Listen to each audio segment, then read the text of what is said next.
Hello students, जैसा कि आप जानते हैं कि नेगेटिव मार्किंग को लेकर के एक सीरीज मैंने स्टार्ट की है, जिसमें छोटे छोटे वीडियो मैंने बनाए हुए हैं, जिसमें हम ये पढ़ रहे हैं कि नेगेटिव मार्किंग क्यों लागू की गई, नेगेटिव मार्किंग क्या होती है, नेगेटिव मार्किंग कैसे हानिकारक है, कैसे लाभप्रद है, यानी अभिशाप वरदान कैसे है, नेगेटिव मार्किंग के दुष्प्रभाव से बचने के लिए क्या रणनीति हमें अपनानी चाहिए। तो इससे संबंधित मैंने वीडियो बनाए हैं, और इसके बाद इस वीडियो में मैं बताने वाला हूं कि नेगेटिव मार्किंग के तहत नेगेटिव मार्किंग में जो है किन प्रश्नों पर तुक्का लग सकता है, किन प्रश्नों पर तुक्का नहीं लग सकता। ये ओवरऑल भी है, लेकिन नेगेटिव मार्किंग में जो है तुक्का लगाने पर बहुत ज्यादा ध्यान देना पड़ता है। बाकी पे उतना ध्यान नहीं देना, क्योंकि गलत हो गया तो हो गया, लेकिन इसमें अगर गलत होता है तो आपके जो सही प्रश्न है वो भी माइनस हो जाते हैं। इसलिए यहां पर तुक्का बहुत मजबूरी में लगाना है, ऐसे तुक्का नहीं लगाना है। तो यहां पर ये समझना जरूरी है कि कौन से ऐसे प्रश्न हैं जहां पर तुक्का हम नहीं लगा सकते हैं, बिल्कुल अवॉइड ही करना पड़ेगा।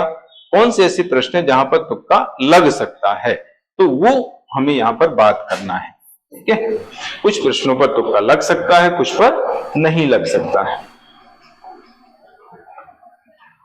तो ऐसे प्रश्न जिनमें फैक्चुअल जानकारी मांगी गई है, यानी factual question, fact, clear fact पूछा गया है ना, फैक्चुअल क्वेश्चंस। फैक्चुअल क्वेश्चंस पर जो है तुक्का लगाया जा सकता है। फैक्चुअल क्वेश्चंस मतलब जैसे कोई आंकड़ा उसमें दिया गया है ना, जैसे उसने पूछ लिया मध्य प्रदेश की विकास दर कितनी रही, आपको पता ही नहीं है, तो फिर आप कैसे उसको कर पाएंगे। यहां पर गैस वर्क नहीं चलता है। ठीक है, आपको अगर पता है तो आप उसको सही कर पाएंगे, पता नहीं है तो आप सही नहीं कर पाएंगे। अगर क्वेश्चन लगाते हैं तो आपका गलत हो जाएगा, है ना। कोई आंकड़ा पूछा गया है, कोई ईयर पूछा गया है, डेट पूछी गई है ना, जैसे सर्वोच्च न्यायालय का उद्घाटन कब हुआ, एक बार क्वेश्चन आया हुआ है पहले। तो अब इसमें क्या करता है, वो डेट दे देता है ना, 25 जनवरी 1950, 26 जनवरी 1950, 27 जनवरी 1950, 28 जनवरी 1950, ऐसा क्वेश्चन आया था एक बार, उसकी बात बता रहा हूं। तो अब आपको अगर पता नहीं है, चूंकि एक सीक्वेंस उसने डेट दी है, तो आप तो कर ही नहीं पाएंगे, कंफ्यूज हो जाएंगे। ये तो फैक्चुअल चीज है, आ रहा है तो आप बनेगा, नहीं तो आप गलत कर देंगे। ठीक है, 28 जनवरी 1950 को उद्घाटन हुआ था, क्वेश्चन आया था। तो इस तरह के जो क्वेश्चंस हैं जिसमें कोई आंकड़ा पूछा गया है, ईयर है, डेट है, अनुच्छेद है, कोई नाम है, तो इस तरह के जो फैक्चुअल क्वेश्चंस हैं उसमें वो अगर आपको नहीं आ रहा है वो क्वेश्चन, तो आप जो है उसको अवॉइड करेंगे, उसमें तुक्का आप नहीं लगा सकते। सॉरी, इसमें तुक्का लगाया जा सकता है, नहीं लगाया जा सकता, इसमें ये है तुक्का नहीं लगाया जा सकता, उसकी हम बात कर रहे थे। तो फैक्चुअल क्वेश्चंस में तुक्का नहीं लग सकता है, फैक्चुअल क्वेश्चंस में तुक्का नहीं लग सकता है। इसके अलावा करंट अफेयर्स का कोई क्वेश्चन है,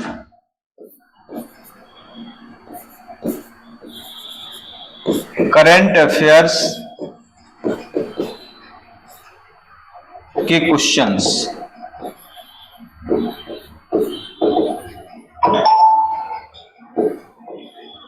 करंट अफेयर्स का कोई क्वेश्चन है, उस पर भी तुक्का नहीं लग सकता। क्यों? क्योंकि उसमें पूर्व जो ज्ञान होता है वो बिल्कुल भी काम नहीं आता है ना। पहले का पढ़ा हुआ इसमें काम नहीं आया, क्योंकि नया ही है। उसने कोई पूछ लिया कि भाई ये सम्मेलन, कोई सम्मेलन पूछ लिया है ना, G20 सम्मेलन कहां हुआ, आपको पता ही नहीं है, तो आप उसको नहीं लगा पाएंगे, है ना, सॉल्व नहीं कर पाएंगे। ये है कहां पर तुक्का लग सकता है, एनालिटिकल क्वेश्चंस में,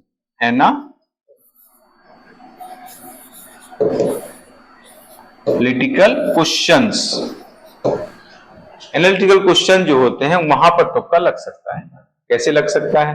कैसे एनालिटिकल क्वेश्चन? जैसे उसने पूछ लिया आरबीआई द्वारा रेपो दर में वृद्धि का क्या प्रभाव पड़ता है। अगर आपको रेपो दर के बारे में पता है तो आप उसका क्वेश्चन कर सकते हैं, है ना। आरबीआई ने अगर रेपो दर में वृद्धि कर दी है तो उसका क्या अर्थव्यवस्था पर प्रभाव पड़ेगा। तो ऐसे क्वेश्चंस जो है आप एनालिसिस करके कर सकते हैं। इसमें कोई फैक्ट नहीं है। जैसे उसमें रेपो दर वर्तमान में कितनी है, अब आपको पता है तो आप सही कर पाएंगे, है ना। इसी से संबंधित पूछा रेपो दर कितनी है, ये फैक्चुअल हो गया, इसमें तुक्का नहीं लग सकता अगर आपको पता नहीं है। रेपो दर के वृद्धि का क्या प्रभाव पड़ता है, ये एनालिटिकल हो गया। इसके बारे में अगर रेपो दर के बारे में पता है उसका वृद्धि का क्या प्रभाव पड़ता है तो उसका एनालिसिस करके आप उसको सॉल्व कर सकते हैं। जैसे उसने पूछ लिया जलवायु परिवर्तन का क्या प्रभाव समाज पर पड़ता है, पर्यावरण पर पड़ता है, तो इसको भी आप सॉल्व कर लेंगे क्योंकि आपको पता है। तो ये है एनालिटिकल क्वेश्चंस जिसके बारे में हम अनुमान लगा सकते हैं।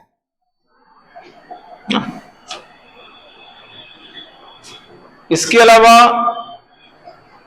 ये क्या होता है कि जैसे कोई क्वेश्चन है उसमें 4 ऑप्शन है, तो एक ऑप्शन ऐसा दिखेगा जिसमें ज्यादा कंटेंट होता है, अधिक कंटेंट वाला ऑप्शन, है ना, अधिक कंटेंट वाला ऑप्शन।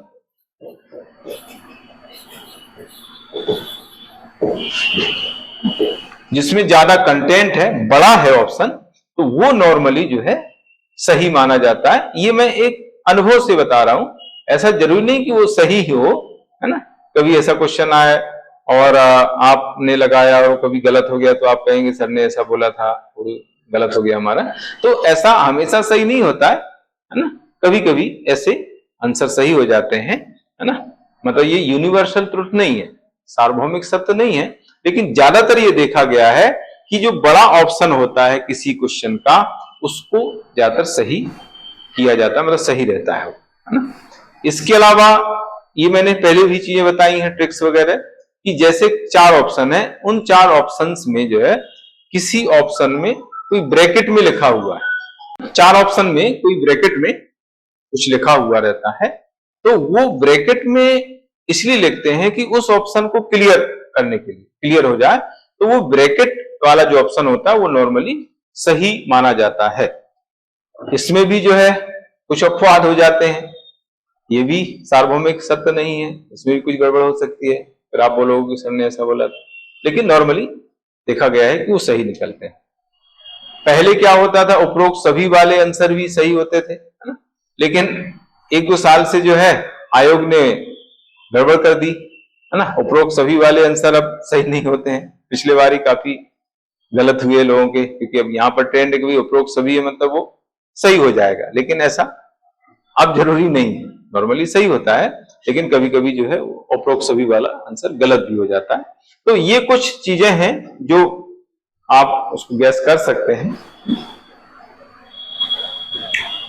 करंट अफेयर्स के अलावा ऐसे क्वेश्चन जिनकी भाषा कठिन है या आपको समझ में नहीं आ रही है, जटिल भाषा वाले क्वेश्चन, जटिल भाषा वाले क्वेश्चंस,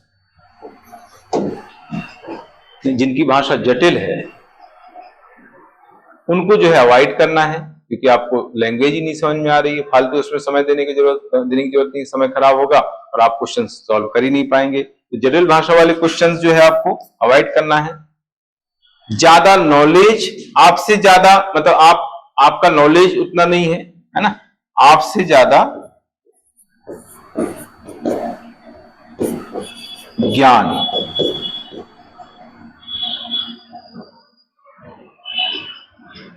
आपसे ज्यादा ज्ञान वाले क्वेश्चन, आपसे ज्यादा ज्ञान वाले क्वेश्चन, यानी ऐसे क्वेश्चन जिनमें आपको ज्यादा ज्ञान की आवश्यकता है, यानी आपको उतना नॉलेज नहीं है, आपको उसकी जानकारी बिल्कुल भी नहीं है, तो आपको जो है उसको अवॉइड करना पड़ेगा, यानी आप जो है उसको नहीं सॉल्व करेंगे। यहां पर मैंने अभी जैसे बताया है कि ब्रैकेट वाले ऑप्शन वो ज्यादातर सही होते हैं। तो ये कुछ मैंने ट्रिक्स आप लोगों को बताई हैं कि इन ट्रिक्स के आधार पर जो है हम तुक्का लगा सकते हैं, और वो तुक्के ज्यादातर आपके सही हो सकते हैं, लेकिन आपको बहुत सोच समझ करके बहुत ध्यान पूर्वक तुक्का लगाना है। अब निगेटिव मार्किंग में जो है ज्यादा जो गलती है वो माफ नहीं की जाएगी। बहुत ज्यादा आप गलती करेंगे तो सीधे बाहर हो जाएंगे। तो तुक्का लगाते समय जो है बहुत ज्यादा आपको ध्यान रखना है, कंसंट्रेशन रखना है, जिससे जो है आप सिलेक्शन में बने रहें, आपका नुकसान नहीं हो, इस चीज का खास ध्यान रखना है।